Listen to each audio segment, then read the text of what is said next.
Longhorn fans, Sooner Nation, welcome to episode 89 of the Bevo Podcast, the only podcast exclusively dedicated to covering the greatest rivalry in college football, the University of Texas, and the University of Oklahoma. I'm here with my man, Kevin Miller. I am John Whitson. Kevin, just when you think the Big 12 can't be a crappier conference, they go and change the rules mid-season to help the schools that are staying in the Big 12 and punish the schools that are leaving the Big 12 because they cannot stomach the fact that when Texas and Oklahoma leave, they're going to be a crappy conference. Did you see what they did? Did you see that they changed the rules mid-game for the tiebreakers? I did. I thought that was a little bit odd. Do you know exactly what this all means? Like, how does this work exactly? Because I'm still confused. Well, first of all, what it means is Oklahoma shouldn't have lost to a crappy team like Kansas and Oklahoma State, and then it wouldn't have mattered. But what it means is that Oklahoma State actually holds the tiebreaker over Oklahoma and K-State, which probably, in all fairness, makes sense because they beat both teams. But the rules were originally, because they didn't all three have common opponents, that it fell to the next criteria level. So here's the reality. The reality is the rule is probably fair. It is fair. It's just that it's instituted in week 9 of a 10-game schedule, right? So it's just really, really frustrating. And it's classic Big 12 BS. I do agree with that. I absolutely agree with that. And we've seen it all year, dude. What do you think happens from here? Well, I don't know that Oklahoma State beats Houston, so I don't know that it matters. But the thing is I think K-State keeps winning. It looks like the reality is either going to be a rematch between Texas and K-State or a K-State Oklahoma. Those are the two most likely scenarios at this point. Yeah. I don't think there's so much football left to be played. There are going to be some crazy things that happen over these next 2 weeks in the Big 12 and just throughout college football. Buckle up. Absolutely. But Kevin, before we jump into the national games, we've got a special guest. Let's pull him onto the stage right now. We've got Joseph Young, no relation to Brigham Young, but Joseph Young, who graduated from BYU Law. His son, Owen, will be going to BYU in the spring. He attended the last OU BYU game that saw a BYU upset to what at the time was a top 5 team in Oklahoma in the first ever game at Jerry's World. He will be in attendance this week as OU travels to Provo. Joe Young, what is up, man? How you doing?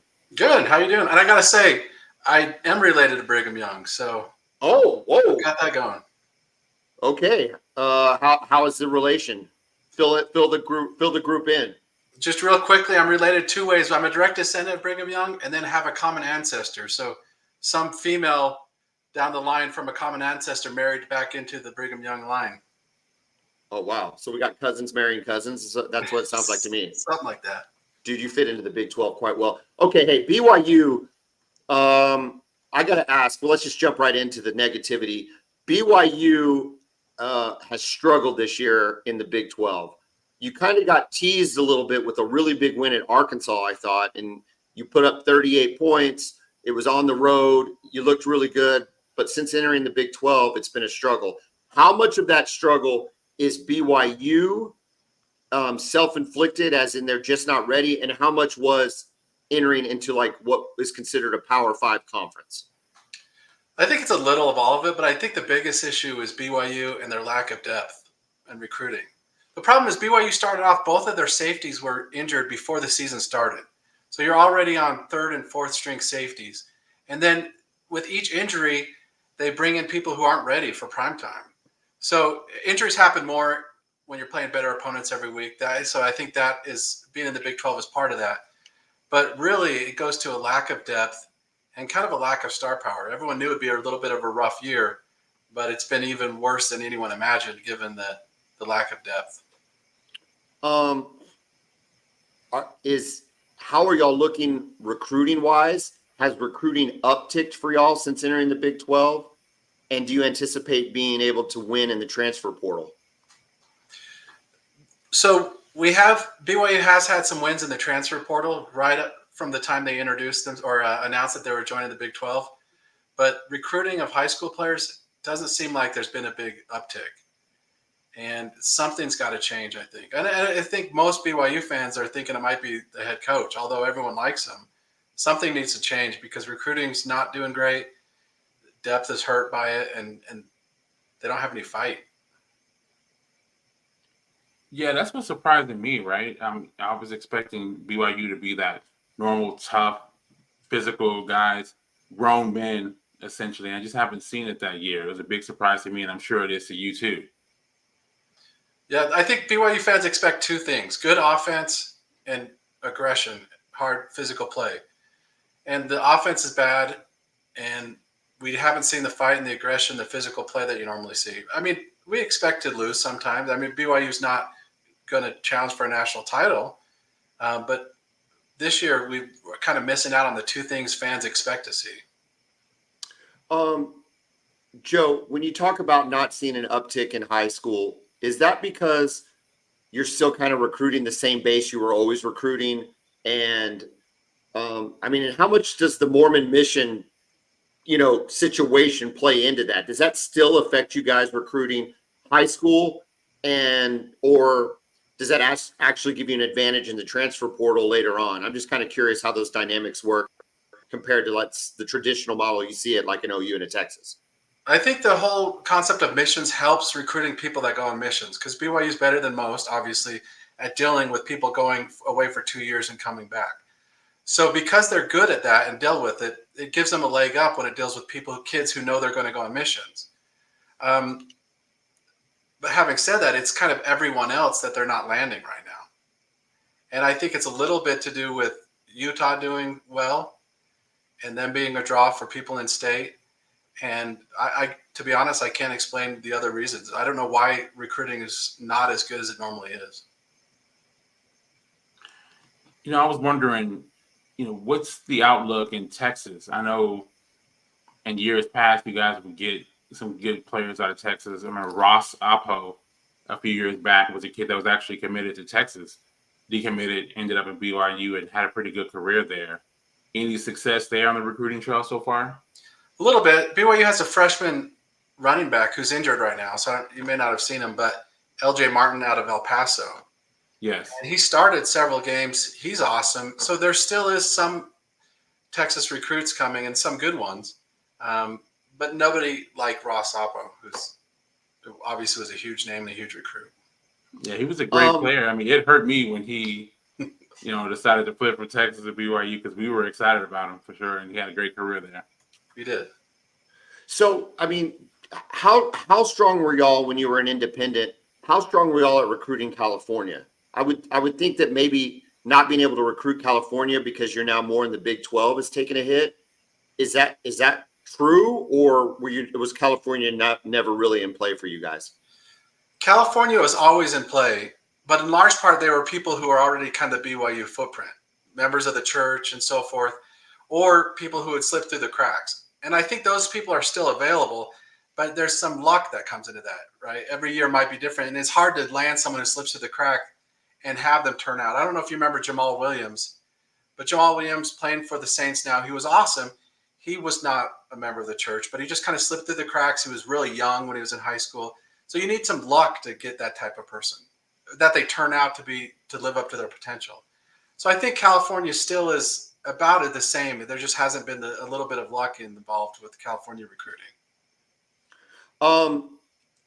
What is BYU fans' impression of the Big 12 through however many games? I guess we've played seven conference games. What's BYU fans' impression of the Big 12 so far?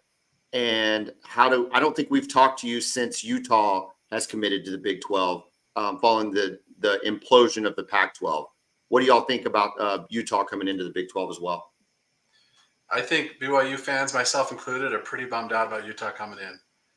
I mean, they were in a dying conference and Big 12 threw them a lifeline. And it felt like BYU was encouraging that. So nobody's happy about that. No fans, at least. But in terms of people's feelings of the Big 12, I think people love it. And especially in a year like this where BYU's not doing very well, at least there's still meaning to games. In an independent season, the last one being 2017, that BYU had a season like this that was just really bad. There was no sense playing anymore. But at least with a conference game, there's still some value in it. So I think to that extent, Big 12's been a huge success for BYU. They feel like at least there's a home.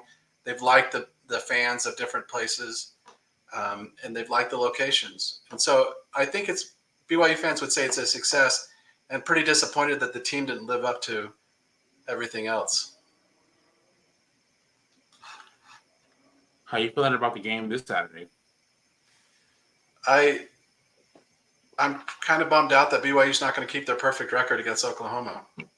That's how I feel. Yeah. I think you probably are right. I think this is a bad spot for BYU. I think the 10 a.m. local time doesn't do you any favors either. Not so much that your fan base tends to get lathered up, but y'all have a pretty good home advantage with the night games that are played there at LaBelle Edwards. So a 10 a.m. game, it looks like it could be a little cool, looks like it could be a little wet. I just don't think this sets up really well for y'all to pull the upset that y'all hoped you might pull. No, because there's always hope for an upset when you have a team that fights. Whether you're more or less talented, you always know, hey, this team fights, and that's what BYU has. That's why there's so many upsets in BYU's history. It fights, so there's always a chance at an upset. This team's listless. They don't fight. So how are they going to pull up upset against a team who's also athletically superior? I don't see it happening. And that's why it makes it we're going to the game, but I'm not very excited about it. Well, I was and I'm going to the game as well. And when we lost our 2 games, it dimmed the excitement level. We got a nice win against West Virginia. We're still in the Big 12 race. What is BYU fan, and specifically you as an attorney, maybe you can help us understand this. How do you like the fact that you're a member and going to be a member of a conference that changes the rules mid-season with complete disregard to its member teams? I got to tell you, when I actually went and read what the rules were and the change to the rules, and they're not saying it's a change, they're saying it's a clarification. And it makes sense because the way it was worded doesn't make any sense. It's not grammatically correct. So I was just feeling bad for the attorney for the Big 12 who must have been sitting there reading, trying to figure out what it actually meant. And it was nonsense. So I think the fact that the tiebreaker got into place the way it was, I mean, there's a comma in there where a comma shouldn't be. It probably was just a screw up, and it looks pretty bad. It looks bad, but I think Oklahoma fan, at least from the engagements I've had, and Kevin, you can tell me too, because you've been in Oklahoma listening to stuff, and you can chime in with what Texas thinks. It sounds like everybody agrees that this should have been the rule to begin with. Nobody's really upset about the actual rule. It's just classic Big 12. I mean, Joe, for 2 years now, Oklahoma and Texas have been routinely hosed on the field in terms of penalties. And you can look at it statistically. You can look at it in certain situations within games.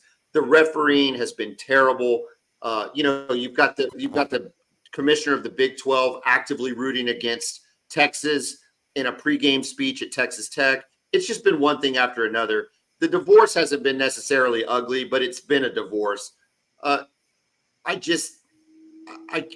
to go to the SEC. We're ready to go to the SEC.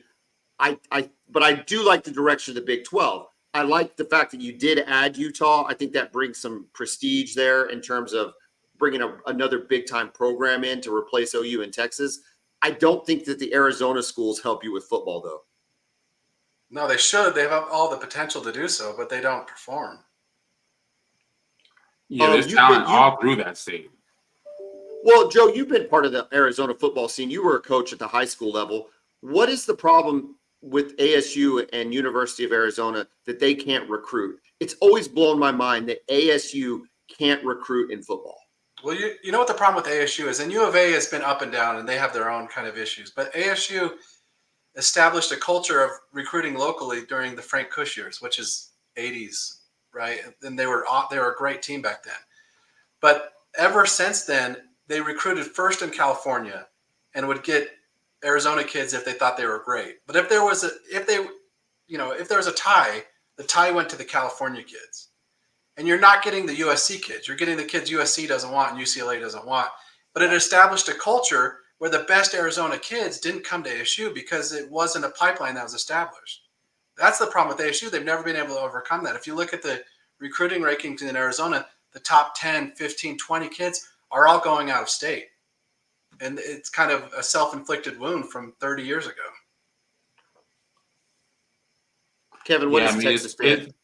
Well, first of all, we love Arizona players. Bijan Robinson, we got him out of Arizona and from Tucson, right? And I know the kid Lathan Ransom, who's at Ohio State, 5-star safety from Tucson as well. So yeah, it's just kind of crazy when a state that has talent like that and the main school is not focusing on that, keeping that talent in state. It's kind of mind blowing. I will say every new coach that comes in the last at least 10 years comes in saying we're going to recruit Arizona, but it's kind of too late.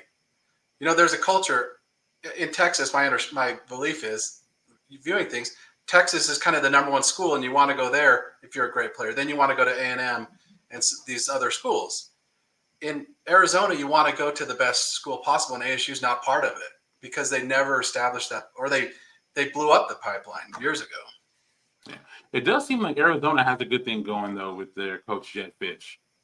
It looks like they might be building something good out there. I think he's doing the right thing, and he is recruiting locally a little bit more. And I think he's clearly a good coach. A weird guy, but a good coach. Well, there's plenty of weirdos in the Big 12, so he's going to fit right in. Speaking of Mike Gundy, all those weirdos like that. Y'all play OSU in your last game. I think you have a chance to beat OSU. They just got destroyed by UCF.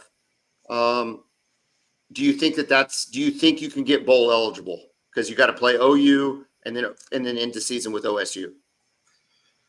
I don't see a path. I still hold out hope. I think they will. I think BYU somehow will get bowl eligible, but I can't predict them winning either of the last two games, so I don't know how. There's just a little bit of blind faith on that. I think you beat OSU. I think they got up so high for Oklahoma. It's the greatest win in program history, and they're still going to be celebrating it. And you saw it with the UCF game. All right. So for OU fan that's listening to this, that's traveling to the game, the time has kind of made things a little weird. But if you're going to if you're going to go out on Friday night and then following the game Saturday afternoon, what do they need to hit in Provo? Where do they need to go? What's the cool place to hang out? Give us some insight in the Provo scene. Yeah, so Provo, I think if you're looking for food, the best barbecue in Utah, which may not be Texas barbecue, but it's Bam Bam's in Orem, which is next to Provo. There's a really good little restaurant. It's kind of upscale Native American food called Black Sheep. It's in downtown Provo. I'd recommend that. And a little bit upscale kind of joint eating area is a restaurant called Communal. I think any of those three places you'd be happy with. Is BYU fan as pissed as Oklahoma fan at the 10 a.m. kickoff? I would say they're as kind of as mad as BYU as Oklahoma fan, but they've lost the fight too. I don't think anyone is too up in arms about it because nobody cares anymore. Nobody cares if the team doesn't care. Oh, listen. Been there. I've been there. Yeah. Oklahoma fans struggled last year, and it was like a shock to the system when we went 6-6, right, in the regular season. We didn't know what to do. Kevin can tell you because we were doing the podcast last year. It was our first year. And it's like, as an Oklahoma fan, it was completely uncharted territory. And we didn't even know how to move and walk around and discuss football because 6-6 was so foreign to us. I feel for you, Joe, and I hope you have a way out. I wonder if making a change at coach is the right thing to do in the second season going into the Big 12, or do you think that that's going to set you back a little further? I don't know, but something needs to change. I think that most people think a coordinator fix or change would probably get us there. I know that Grimes at Baylor is not doing so hot right now. He might be on the hot seat. But when he was at BYU, he was the disciplinarian on the coaching staff. There's some good coaches, and his discipline combined with the rest of the coaching did something special. And I think something like that, whether it's somewhere along the coaching staff, some discipline needs to come in. And that's what I'm used to as a player and as a coach. And that's what I think they're lacking. You got to look at, I think about 4 of the games, BYU has started off basically 14-0. With turnovers or other things, they start off 14-0, conceding 2 touchdowns in 4 or 5 games. So you start out down 14-0, everybody's frustrated. And I think really discipline is a big part of it. Speaking of a complete lack of discipline, this wouldn't be the Boomer Bevo podcast if I didn't ask you about your favorite coach and program in USC and Lincoln Riley. You, I think, if I recall from conversations we had, were fired up about Lincoln Riley going to USC and thought he was going to return them to prominence and win a national championship. How do you view it as a West Coast guy to see him completely fall on his face and shatter the career of the once great Caleb Williams? I didn't have any opinions on Caleb Williams other than he was good. And when Lincoln Riley went to USC and started bringing in a lot of talent, I figured they were ready. They were primed for a big run. But the way Caleb Williams has been, I'm glad to see him fail. And the way Lincoln Riley's handled it, I'm glad to see them fail as well. So I'm happy about it. See, there you go, Kevin. This is the attitude you're supposed to have. Kevin wants to defend Caleb Williams and Lincoln Riley all the time. He talks about Lincoln Riley being the greatest offensive mind in the history of freaking college football. And you've got this guy who's totally Kevin, he's neutral here, but he recognizes ridiculousness when it exists. And that's what we have at USC right now. Hey, I call him out for his coaching things. The season has been a disaster for them, right? We thought they were ready to go to the next level. Look, there was reason for optimism for them. They went 11-2 in his first season. No one would have thought it would have all crashed and burned in year 2. We talked about this. I want to get your thoughts on it. I think they have to nail this defensive coordinator hire there. I think they need somebody, like you said, with the discipline. They need somebody who can come in and completely shift their culture like Will Muschamp did for Texas back in 2008. What are your thoughts on them and that defensive coordinator position they're looking to fill? USC will always have talent to do well, but they'll always, like you said, they'll always lack discipline. It's always been the problem with them. And I don't know how you fix that, because I look at Lincoln Riley's teams, and I remember when he went to USC, Oklahoma fan was saying, oh, just wait till see how bad their defense is, and it's been bad. So I think there's something structurally wrong with how he's coaching to have these bad defenses year after year with the talent that they see. And I don't know how you fix that, to be honest. Yeah, he's got to nail it, though, because if not, they will fire him, right? Despite all the hype and bringing him in. If he doesn't deliver, if he has another season like this, that seat is going to get pretty hot. And I got to tell you, I'm mad at USC because the one thing that they could do for me is beat Utah. But Lincoln Riley now in 2 years is 0-3 against him. 0-3. He doesn't even do the one thing that I need him to do. How does it feel that your most hated rival is number one is crashing your party in the Big 12, and number 2 might be the coolest coach in college football? The dude literally rolled up on a motorcycle on the Pat McAfee show, sleeveless. The sun was out and his guns were out. He looked like a badass, Joe. He looked like an Adonis, and I really found him kind of, in a weird way, attractive. How does it feel that that's the coach that you're going to have to start going up against again? And isn't he a former BYU grad? Yeah, that's the good part about him. He's a BYU grad. That's why he's good. But as soon as he's gone, look, he's like 65 at this point. They have a couple more years with him, and then they're going back to where Utah belongs. I don't know. You don't think he's got that you don't think it's rolling well enough to kind of keep going even past him? Or do you think this is really focused on Whittingham as a coach? Well, look, I think Utah's 7-3 this year. The last 2 years they were 8-4. That's not the powerhouse that they portray them to be. Every year they call themselves the best 4-loss team in the country. So once they're not as good branding themselves as the best 4-loss team in the country, I don't see them being a powerhouse. They are cocky, dude. Utah fan is cocky about coming to the Big 12. They think they are running the Big 12 when they show up.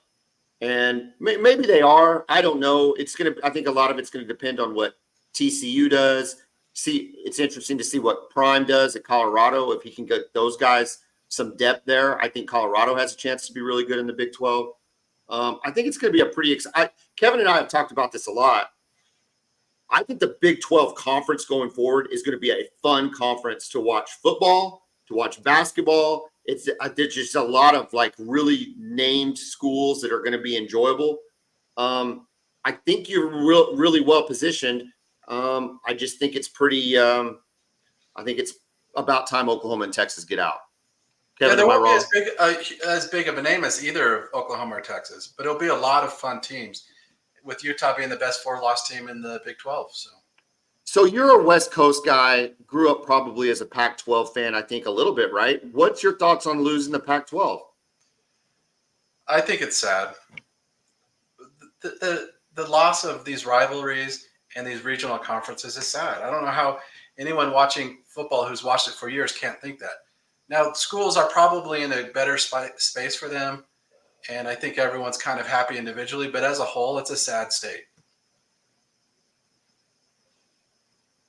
Yeah, I have to agree with you. And it's kind of crazy that the Pac-12, I think it's the best conference in the country this year, right? At the top. Yeah. Oregon State is a really good team. Washington, Oregon might be. I mean, I think Oregon's one of the best teams in the country, right? I think they can beat anybody. So, yeah, it's kind of crazy that they're having such success in what is their last season as a conference. It's pretty crazy. The problem with the Pac-12 is they, other than USC in their glory years, they had some really good high-level teams who maxed out at 4 or 5, right? So you're not winning the titles. And right now, people see title winners, national championship winners, as being the conferences that are dominant. I don't think the Big Ten's that good, but they have Ohio State and Michigan. They're top heavy. And it's the same. It's the same thing with the SEC, really. Georgia and Alabama are clearly the two best programs in college football. But as Oklahoma and Texas think about entering into the SEC, okay, Arkansas is not scary. Y'all beat them at home. A&M's clearly a dumpster fire. South Carolina's not any good. Florida's not any good. Mississippi State's not any good. There's plenty of teams that aren't good, and those kind of get lost in the shuffle. So I agree with you that it's how the teams perform at the top kind of dictate how good the conference is. Because I would contend the same thing in the Pac-12 this year. It's because Oregon and Washington and now Oregon State are so good that makes the Pac-12 look really good. But the reality is you still have Cal, Stanford, and Arizona State. You know what I mean? Right. And USC blowing it and UCLA not doing so hot. So, yeah.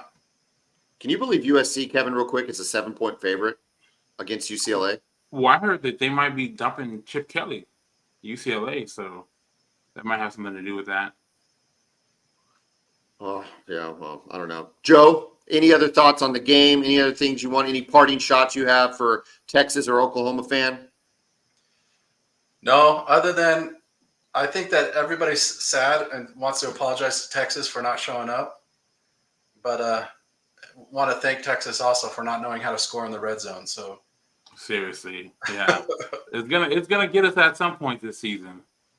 The lack of red zone scoring and the avoidance we have to finishing ball games and putting teams away when we're up by 20 points. So I'm just glad Taysom Hill didn't show up.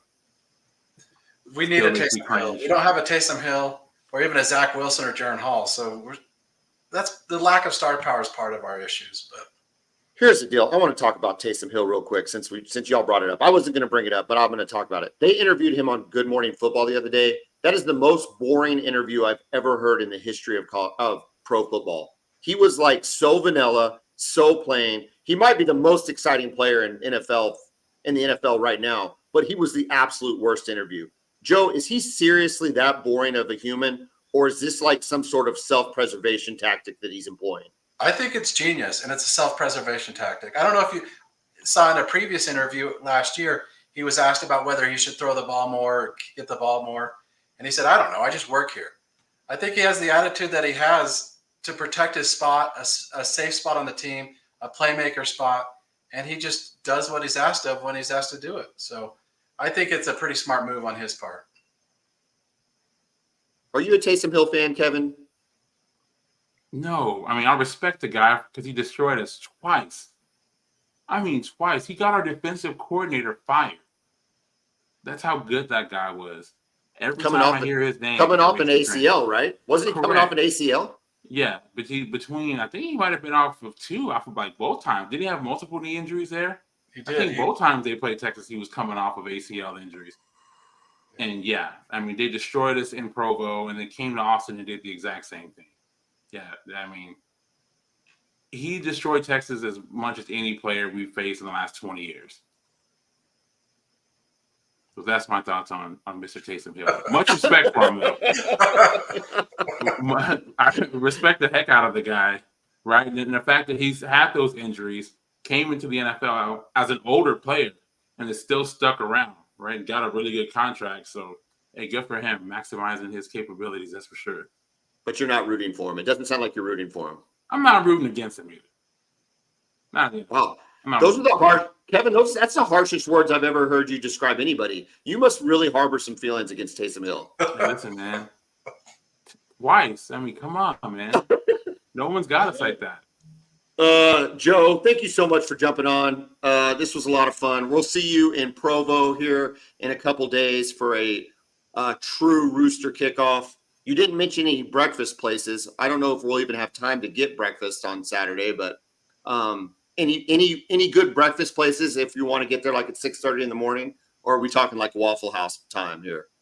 In Salt Lake, if you get to Bruges Waffles or the Dodo, there's some good food. In Provo, there's a kolaches place, which I think it's called Truska's Kolaches, and I think that's probably the place to go in Provo.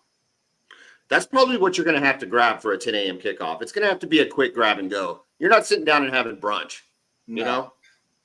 I don't think you have time. I mean, it's miserable. I can't get over the 10 a.m. Joe, this was awesome. Super fun. Thanks for jumping on. And we'll see you in Provo, bud. Sounds good. Thanks for having me. Thanks, Joe.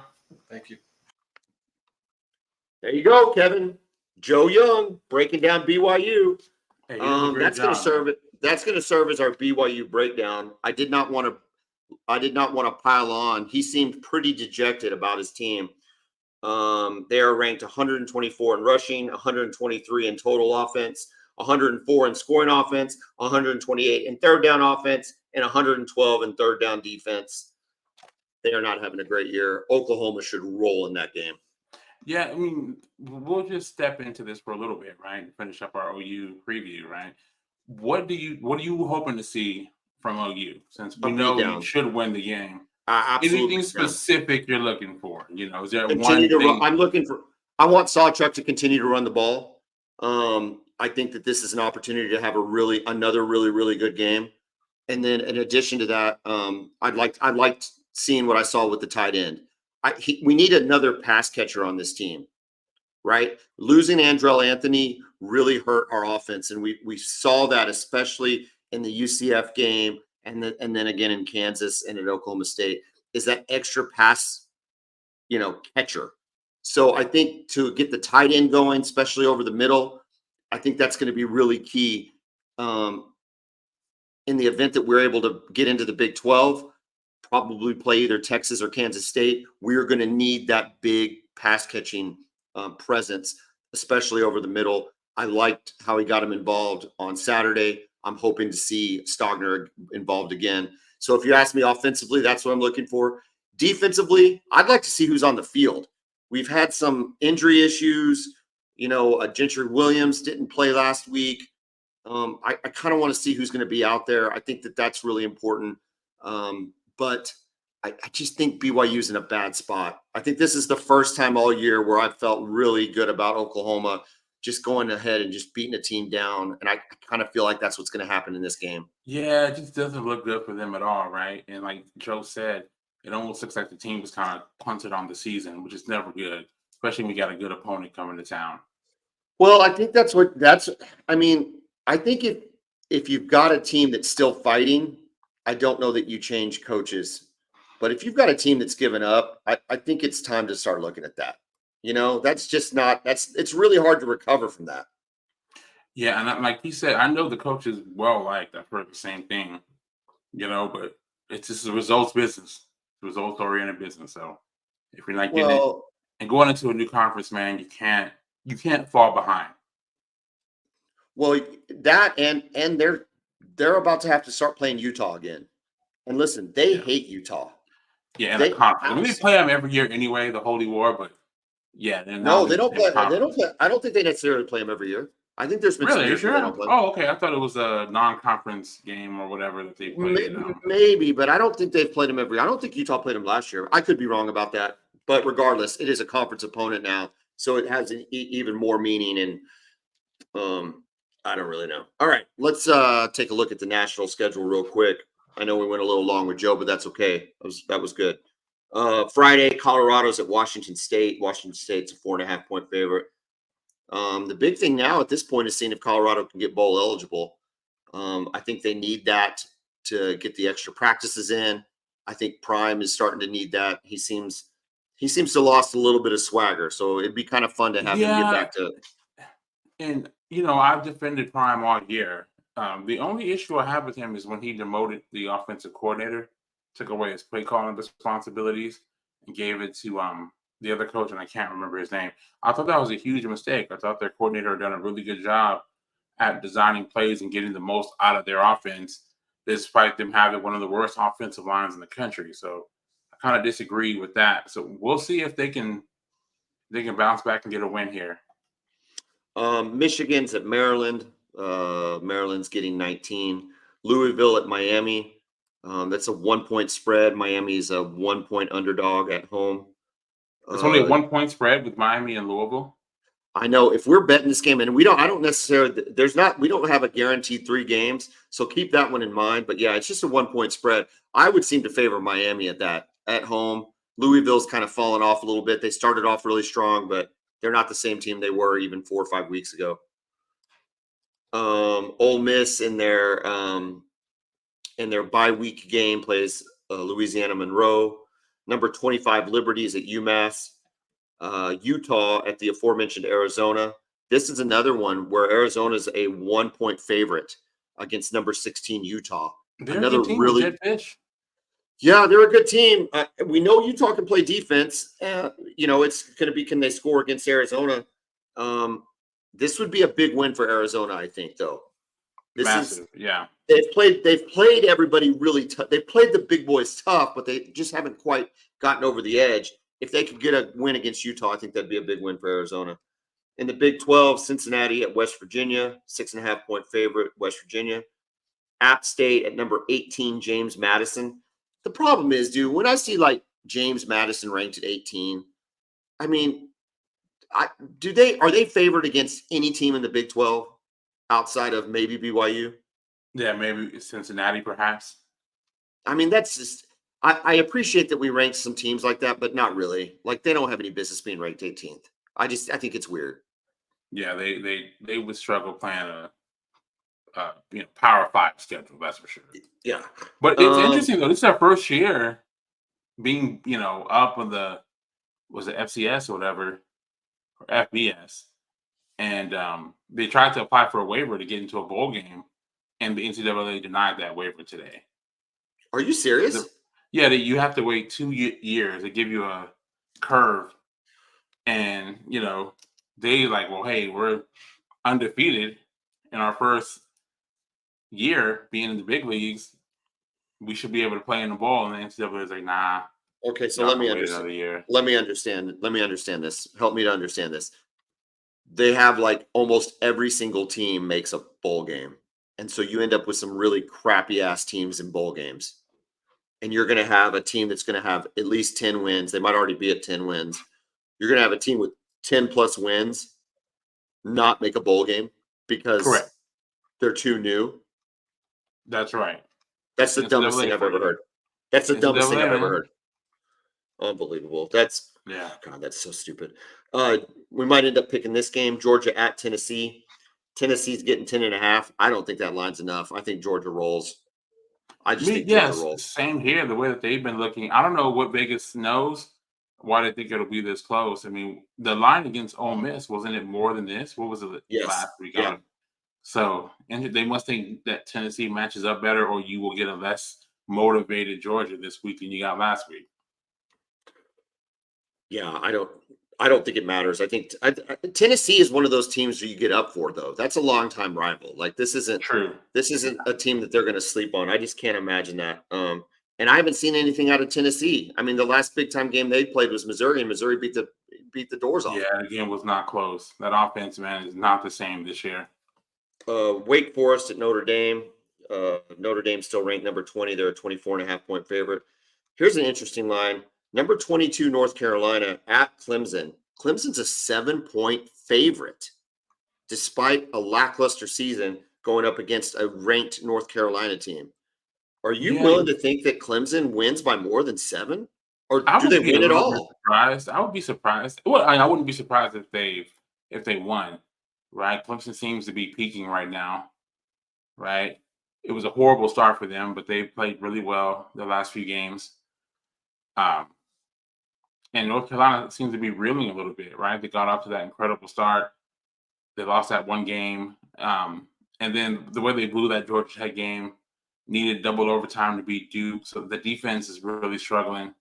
So, and if it's at Clemson, man, Drake May has been good, but his completion percentage hasn't been great. Not what you would expect from a guy who is projected to be a top 5 pick. So we'll see. Keep that in mind, though. We might be picking that game. I got to start next to that. UCLA is at USC. USC is a 7-point favorite.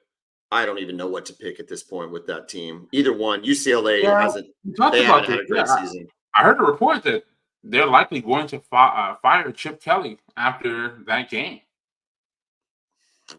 So what's UCLA's mindset going to be? Right, they have a pretty good team. Their defense, surprisingly, has been what's good. The offense hasn't been great, despite Chip Kelly being kind of known as an offensive guru.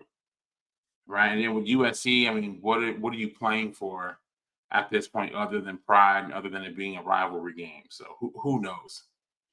Yeah, I don't really know. But with Chip Kelly, we saw it when they fired Jimbo at A&M that there isn't like the it guy to go hire, right? I mean, it is a long list of maybes when we're looking at potential. So when they talk about firing Chip Kelly, again, I don't know Yeah, who do you who have in they're mind? looking. Yeah, it's I don't know. It's going to be interesting. The coaching carousel this year, I think, is going to be really interesting. Yeah, it's I can't wait, man. It's going to be nonstop fun. We're going to see coaches come in and get these ridiculous buyouts again. I don't know why these universities keep doing this, but they're going to keep doing it. Did you see A&M is looking at like maybe one of your coordinators? For the head coach. Yeah. Which one? Oh, Kwiatkowski? no, it wasn't him. I just saw it on Twitter. I'll come back to it. Okay, no, I haven't heard about that. Baylor at TCU. TCU's 13.5-point favorite. Minnesota at Ohio State, 27.5-point favorite. Oregon at ASU. ASU's a 23.5-point dog at home. Oklahoma State at Houston. Game with super big Big 12 implications. Houston is a 7-point dog. Oklahoma needs Houston to win. This is if Houston wins this game, it doesn't necessarily matter what Texas does. It might matter what K-State does, but this is a huge game for Oklahoma fan. We are big time Houston Cougar fans in this, And and I this think fan is in Houston, right? it's at Houston. And based on how Oklahoma State played in Florida against UCF, I'm not sure OSU is going to go ahead and just win this game. I'm not convinced. They need to bounce back. They're gonna have to refocus. We've seen that, right? I mean, we saw it with OU. It took a few weeks for you guys to come back down to earth after that Texas game. So they're gonna have to come back down to earth, or they will lose that game. You can lose in Houston. Trust me, Texas almost did it a few weeks ago. Is Ollie Gordon right? I don't know, man. I mean, he had a lot of carries, took a lot of big hits against you guys a couple weeks ago, and the game he had last week, you would have to think that something isn't right Yeah. with him physically. With 12 carries, like 18 yards, something like that. He just was Uh, not right. yeah. So anyway, go Cougs, go get them. UCF at Tech. Tech's a 2.5-point favorite. K-State at KU. Any A word on massive game, Jason? man. Any word on Jason Bean? I haven't heard anything official yet. I don't know. I don't think they really want to start their true freshman quarterback, who did an admirable job against Tech, by the way, last week. But you don't really Yeah, want to be playing him against K-State. And that game is at Lawrence. Is that correct? that's correct. But And I man, did this should I be a did good game. I'm looking forward to watching this one. But they need Jason Bean there. I did for whatever reason I didn't write the line down. 8 points. Kansas is an 8-point dog at home. We might bet that game. That might be a good game to bet. Yeah. Big game. We will be betting this game. Big game in the Pac-12. Washington at Oregon State. Oregon State, despite being ranked 10 to Washington's 5, is a 2.5-point favorite. Looks like they're getting a home field bump to get that 2.5 points. Wait, did you I say think who's the 2-point favorite? Oregon State. Oregon State is a favorite. Yeah, let me confirm that real quick. Yeah. Oregon State 2.5 points. Yeah, they're the favorite at home. Wow. Yeah, I thought that was an interesting line, but then again, I think they're really good, and I think we're seeing Washington. They're reeling a bit, right? Well, reeling or just kind of holding on. It's Yeah. Uh-huh. when you're undefeated. You're starting to get every team's best shot. You're starting to play a little tight. I mean, we've seen this before with Oklahoma when they've kind of gone late in the season. You see it with a lot of teams. You don't see it with Georgia for whatever reason, but with a lot of teams, you kind of see it tighten up. So I think that's probably what's happening here. Yeah, Oregon I'm kind of State. getting in 2008, right? Just a Texas perspective on this. Texas had that great season and, undefeated, beat OU in the Cotton Bowl. And then we had that kind of murderer's row schedule. 4 back-to-back games. Oklahoma, Missouri, who was in the top 10, Oklahoma State, who was in the top 10, and then on the road against Texas Tech, who was also in the top 10, right? And we just couldn't hold off and get that last one against Tech, right? Losing that heartbreaker to Michael Crabtree at the end. So I'm kind of getting those same kind of vibes from this Washington team. We talk about this all the time. It's just so hard to go undefeated all season, right? Well, and that's a great comparison too, because that's kind of where Texas Tech, I think, was kind of around that 8 or 9, 10 spot when y'all played them. It was at Tech. It was a close game. It was all the things. That's a great comparison. So that Oregon State line, even though I think on the outset you want to maybe favor Michigan or favor Washington. I don't know. I might be leaning Oregon State. Florida's at Missouri. Missouri's 11.5-point favorite. Georgia State at LSU, 31-point favorite. We've already talked the OU game, so let's just pick that game real quick. OU BYU 24.5. Who do you got? You know what? BYU is struggling, man. They're struggling. So I like OU to go up there and cover that really large spread. But the way that Dylan Gabriel played, and I know West Virginia isn't great despite their record, but it just things seem to be clicking again for that offense. The running game is there with Sawchuck. It looks like he has established himself as a number 1 back. You made big plays in a passing game. Austin Stogner has awoken, right? So, I think with that offense, BYU is not good on offense, man. So I think you guys win and you cover that spread. I think you beat them by way more than 24. All right, let's pick the Washington-Oregon State game. That's the highest ranked matchup. I think this is a really good matchup. Oregon State 2.5-point favorite. Who do you got? Oh man, this one's tough because it's all set up there for Oregon State to win. But I'm going to go with Washington, man. I'm going to go with Penix and those receivers to make enough plays to hold off the Beavers on the road. If they win this game, first of all, real quick, I think Washington should be in the top 4 over Florida State. I think they have a better resume. If they win this game, they're definitely in the top 4. There's no way you can keep them out of the top 4 with 2 top 10 wins, in my opinion. Who did Washington have in their non-conference? I'm not sure about that. I think Tennessee. I think Florida State is still getting the LSU bump. Yeah, I think they're still getting that LSU bump. But I agree. If they beat Oregon State, I think they probably jump Florida State. Yeah. Does Florida State have a bye week? Because I didn't have them down. Surely No, but not. they play like Tennessee Martin or somebody like that. Oh, okay. Okay. Someone who's not, worth discussing. Okay. All right. I'm taking Oregon State. While you look that up, I'm taking Oregon State. I think this does set up for them. I think for them to win by a field goal is not a crazy proposition. I think Oregon State's really playing really good. I think that we've gone chalk too long at the top, and I think this is the first time where we can say this is the opportunity for to start seeing a little bit of chaos. I think this really helps out Texas. Obviously, it'll help out of Florida State. So I see this as kind of the first chink in the armor for the Pac-12. If they were to lose, if Oregon State was to win this game, and then Oregon maybe win or whatever, but then Oregon lose again to Washington, it could potentially leave the Pac-12 out. That's Correct. how important this game is. And remember, we have Oregon and Oregon State next week. Civil Yeah, War. So yeah. it's great. Okay, so So Washington's non-con real quick. On paper, it should have been a good schedule, but it just the teams that they scheduled weren't good, and they usually are. The first game was against Boise State. Remember how good Boise State is usually? They're not. Yeah. They just fired their head coach, Andy Avalos, this week. So it's Boise State, Tulsa, we know they're not any good. And then they went to Michigan State, who, again, when they scheduled this game, they were a good team, but the whole Mel Tucker situation happened, and their season is completely fallen apart.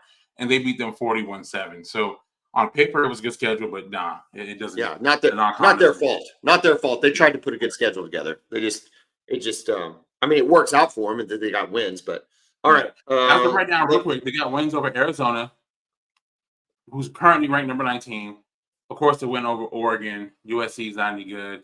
They did beat Utah, who was ranked 16. Oregon State, who's 10. And then they finished in the Apple Cup against Washington State next weekend.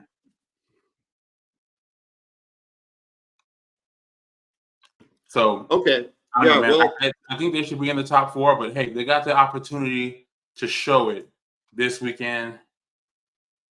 We'll see, man. It's gonna be a fun game. It's a 6:30 kickoff, so I think you'll be able to watch it. I'm not sure if you're coming back Saturday night or not, but if you're there, it'll be nice to watch that in the hotel. Should be a fun one. I'm actually flying back. I'm actually going to fly back. So, but you know what? United probably has it on the plane. I'll probably be able to watch it. Yeah, sure. That shouldn't be a problem. Let's go with one that has Big 12. Big 12 implications. The K-State KU game. K-State at KU +8. Who do you like? Man, this completely depends on if Bean plays or not. If Bean plays, I'm actually going to go with Kansas to cover. If he does not, then it's a K-State. It's a K-State win and cover. Okay, well, you don't get to have that. I know I don't get to choose. Yeah. With that said, then I'm going K-State. They seem to be on a roll right now. I'm going K-State too. I think K-State is rolling. I think Kansas gave it a pretty good shot this year, but losing 2 quarterbacks, that's hard for anybody to recover from, let alone losing one. So pretty admirable that they've been able to keep their season afloat, getting a big win over OU with the backup quarterback. And is Lance Leopold on the short list for A&M? I think they have to at least consider him, right? He was a name I mentioned the other night. Yeah, as a potential guy. So I think the way he's built that program, right? Guys has been a winner everywhere he's gone. So okay, we'll see, man. You got here's your choices real quick. I'll let you pick the last one. North Carolina, Clemson, Georgia, Tennessee, Utah, Arizona, Louisville, Miami.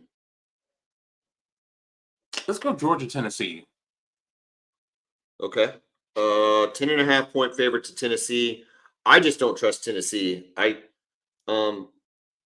picked against Georgia the last 2 weeks and I've been wrong. It's let me down. I keep thinking somebody's going to. I take that back. I actually did get Missouri right. They did cover. So, but I picked both times for the person to cover. I'm not doing that this time. I'm going with Georgia to win big on the road against Tennessee. Yeah, same here, man. I just love the way that they're playing. They seem to be peaking at the right time. Brock Bowers is back, which is scary for any defense. And, their passing game this year is putting up crazy numbers with Carson Beck, first year starting quarterback. Their passing game, they're putting up more numbers than they did last year with Stetson Bennett. So this That's offense is dangerous. Yeah, that's not surprising. Stetson Bennett wasn't any good. Hey I mean, man, he's he got was two close national though. championship. Yeah. And he Well, made plays. He did make plays too. he did make plays, but it's just crazy to think that a guy named Stetson Bennett, who looked like Stetson Bennett, is the guy that won. But he did, which just goes to show you the formula is still defense. It's still defense and Correct. running the ball. It's Mhm. regardless of every high flying offense that's out there, it's defense and running the ball. If you can play really locked down defense, run the ball, control the game, you have a really good chance of winning games. That's what Oklahoma and Texas have to get into once we get into the Big 12. And y'all have made that shift, right? I think you've made the shift. You saw it with Jonathan Brooks this year. You've made that shift, and it's you're starting to see that formula. I wanted to see that this year. We really haven't seen it. The lack of running game hurt us against Kansas, obviously, in those poor conditions. And then against Oklahoma State, we actually had a really good running game. I just didn't think we used it enough. Okay, so that's our picks. It's taken way too long to get to Texas because this is a big game. Okay, this is a huge game. Y'all are going at Iowa State. It's a night game. It's huge implications for Oklahoma. If Iowa State is to beat Texas, that puts Oklahoma back in the Big 12 championship game. Everything's on the line for you. Iowa State is not the same team they were at the beginning of the year. You are a 7.5-point favorite on the road. Break this game down for me. What are you scared about? What are you excited about? What's the impact not having Jonathan Brooks?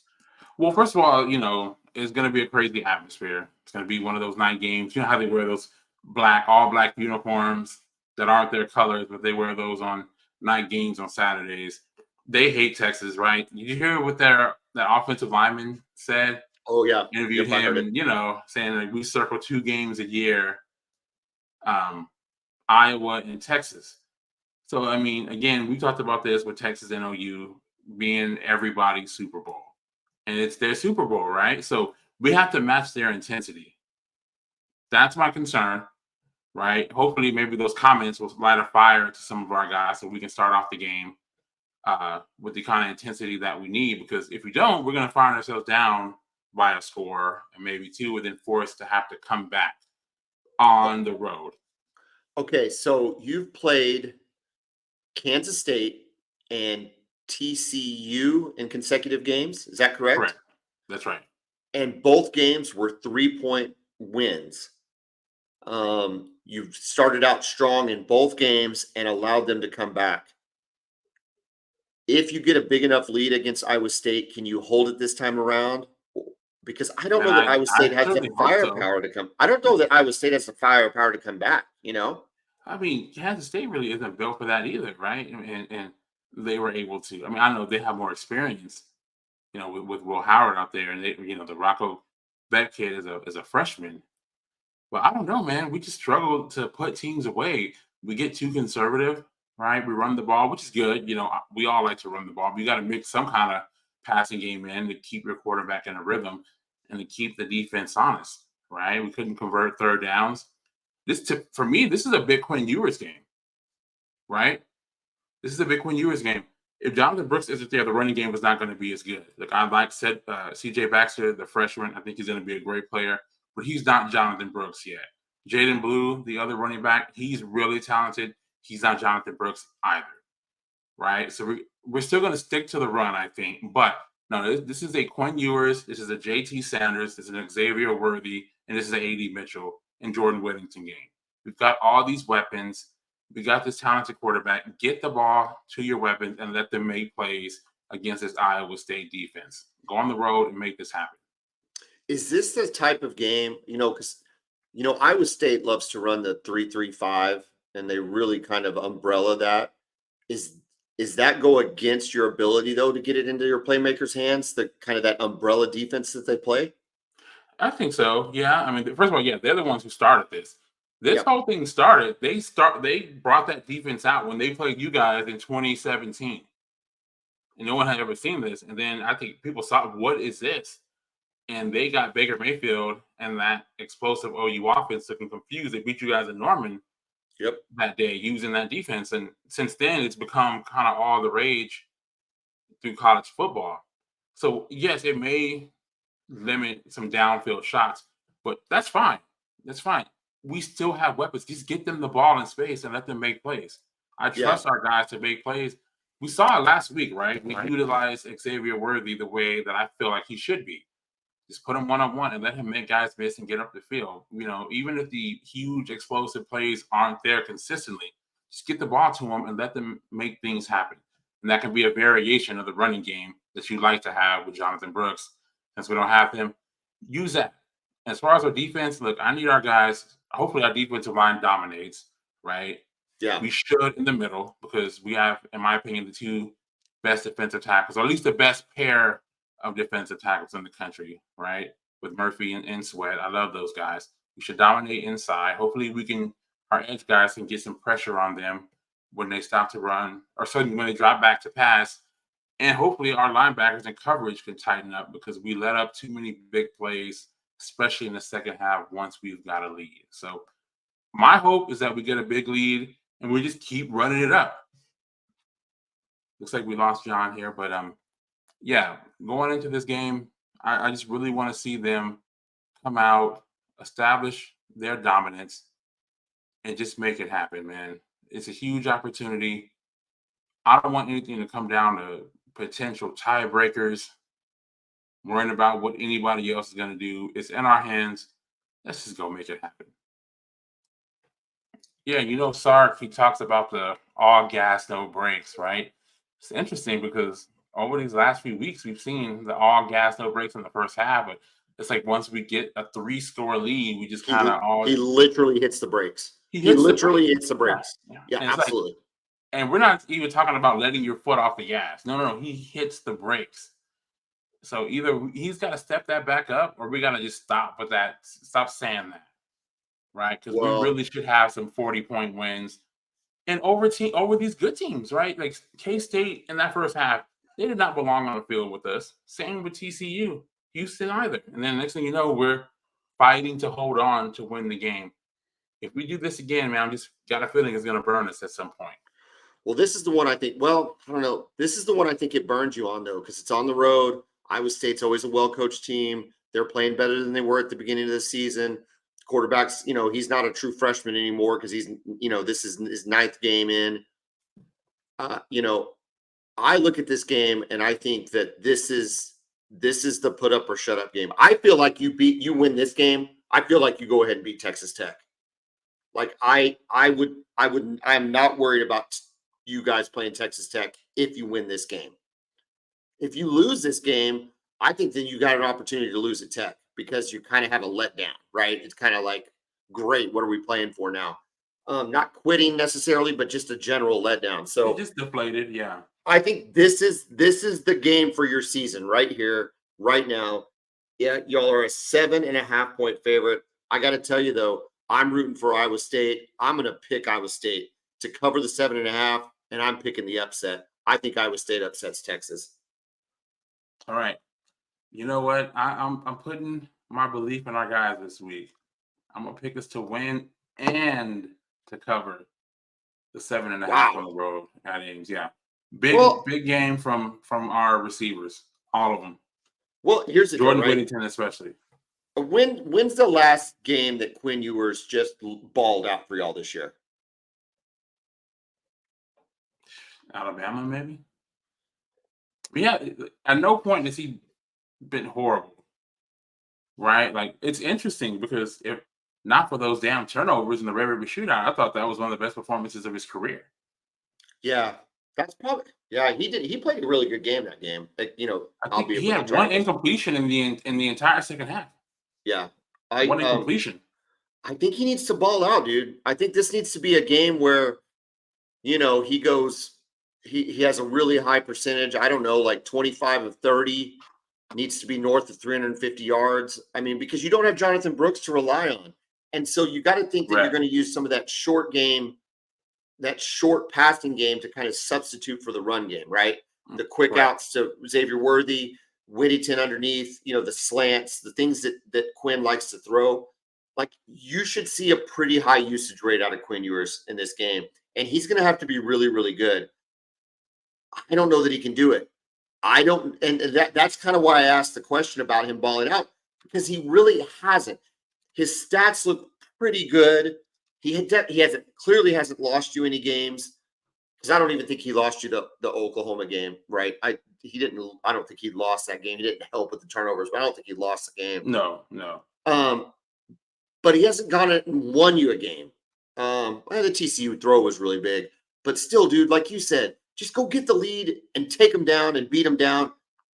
I don't feel good about it this week. I just don't. I feel like you've been hanging on. Really, I forgot about the Houston game. Since Oklahoma, you've been hanging on for the last 3 weeks. And it's been different than Oklahoma because you've gotten the wins, whereas Oklahoma got the losses. But it's just been really weird. It has been. Yeah, so something's going to have to change, man. And the thing is, it's all in our control this year, right? A lot of times we're waiting to see what happens with this team or that team. It's like, it's on us. So if it doesn't happen, it's completely our fault. So, but yeah, I'm going to put a little belief, and I'm going to see if they can make it happen before the season, right? We made our picks. I had Texas going 10-2. So a second loss wouldn't be a shocker to me, but now the season has gone better than I expected. So yeah, let's just keep it riding, keep it rolling. Okay. As far as the tiebreakers go, albeit with the rule changes and everything, am I to understand that for Texas, if you lose to Iowa State and Oklahoma wins out, you're out of the Big 12? Barring something else happening. But before this week, my feeling was that if we lose, we're out. But I don't think that's the case with Texas Tech, right? If you beat Iowa State, it's almost like you can still lose to Tech and get in because of tiebreakers. Okay. Have you heard that? Have you heard that? No. Okay. No, my thought is if we lose, we're out, because you guys would have the same record as you guys, and you have the head-to-head over us, and Oklahoma State wins out. So that was always my thought, but who knows, honestly. I don't really know. I mean, it's kind of, we talk about the rules being changed, but whatever. Don't lose to Kansas. Don't lose to Oklahoma State. Like, the rule that they said where K-State has actually beaten other teams, or Oklahoma State actually has beaten K-State and Oklahoma, it makes sense that they would have the tiebreaker. Like, I don't really have a problem with it. It's just a stupid rule. However, the timing of it is stupid. The timing of it is stupid. It's just dumb the way they did it. But I just think that it's really weird, all the different permutations. And I think that this is, if once we get into the SEC, everybody talks about going divisionless. This makes for really, really interesting end-of-year scenarios. Absolutely. I don't think it's going anywhere. I think once we get in the SEC, you're going to see the exact same thing. Yeah, I'm curious to see how they do it, if they keep the divisions or not. Well, they're not, right? I mean, look, based on the schedule we've seen on the SEC schedule, they're not going to have the divisions, right? It appear to be, but I just haven't heard anything official. So, who knows what they're, they're plotting up over there. I don't know. I think it's I think if Oklahoma, I still contend if Oklahoma takes care of business, Oklahoma, just as they've always done, will find a way to get into the Big 12. We've historically done it, and I kind of feel good about it. And I think BYU is going to be a win. I think TCU at home should be a win too for Oklahoma. I really do. I know we're not talking about that. Yeah, game. I think so too. No, I think so too. I mean, look, we're up by 20 points on them in the first half, right? We just don't know how to play two halves. Well, you were up by 17 in the fourth quarter. Yes. The game should have been over. I mean, I started watching the women's soccer game because I thought y'all had that game won.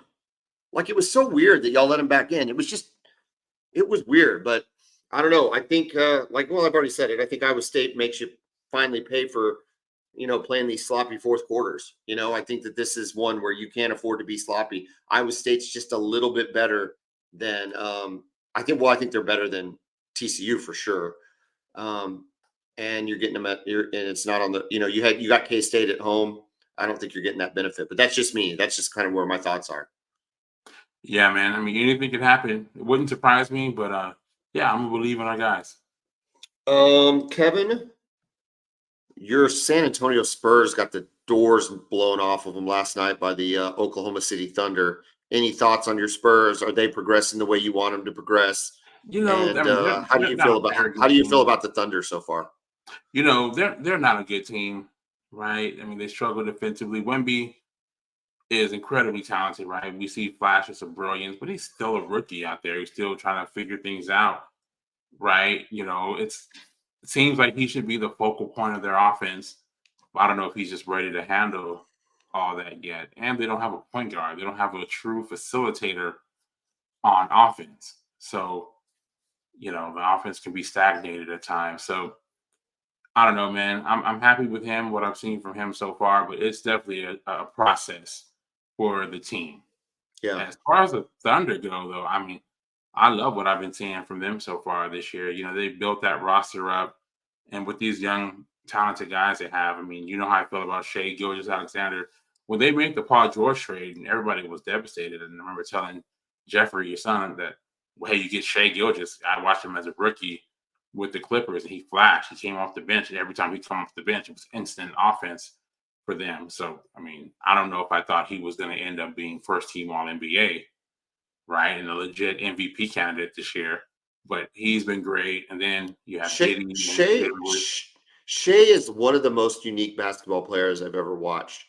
He can score 35 or 40 in a game, and you don't even remember one of his baskets. Yeah, It's just like all within the flow of the game, all as part of the natural progression of the play. Nothing spectacular, yet you look up at the scoreboard and he's got 38 and 13. And yeah, you're just just like, crazy how he gets to his spots, right? I've always said he kind of yeah, glides, slithers around the court. yeah. He just kind of glides around guys, gets to his spot, and he can score one-on-one against anybody, But right? And he has so many different ways he can score. but you think about guys like Westbrook and Harden, they've got to do such ISO ball that you remember their play. You right, it's evident as to how they got to their points because they literally just got the ball at the top of the key and just dribble, dribble, dribble, dribble, dribble. That's not how Shea gets his points, and No. it's refreshing to watch, and it's just really impressive. Yeah, man. I think they're primed to have a big season. Chet is really starting to come into his own too. He fits really well with what they like to do. I still have some concerns about them getting out rebounded, right? Because Chet is not a dominant rebounder at this point in his career. So I think that Cleveland game, I think they got out rebounded by like 14.